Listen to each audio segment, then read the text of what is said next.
சமரன் மேகராணியை அஷ்டசக்தியை பயன்படுத்தி தாக்கினான்.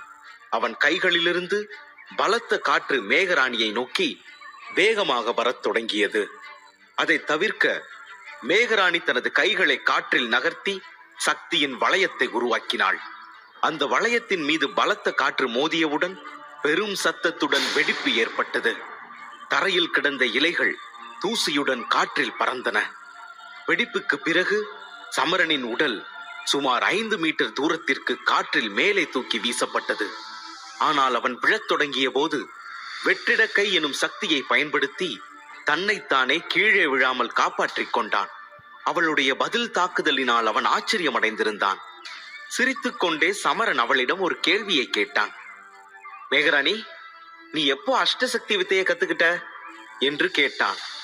இல்ல சமரா, இது ஒன்னும் அஷ்டசக்தி வித்தை இல்ல, 2ஆம் நிலை உயர் நுட்பத்துல ஒண்ணுதான். இதுக்கு நகல் நுட்பம்னு பேரு.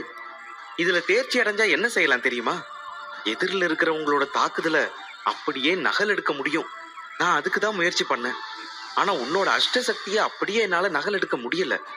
வெறும் 10% மட்டும்தான் நகல் எடுக்க முடிஞ்சது என்றாள் மேகராணி. என்ன, எதிராளியோட தாக்குதல நகல் எடுக்க முடியுமா என்று சமரன் ஆச்சரியத்தோடு கேட்டான். ஆமா, ஆனா உன்னோட அஷ்டசக்தி வித்தை ரொம்பவே சக்தி வாய்ந்தது.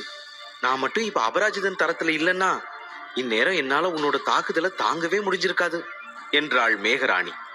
அவள் பேசிக் கொண்டிருக்கும் போதே திடீரென்று கையில் கடுமையான வலியை உணர்ந்தான் சமரன்.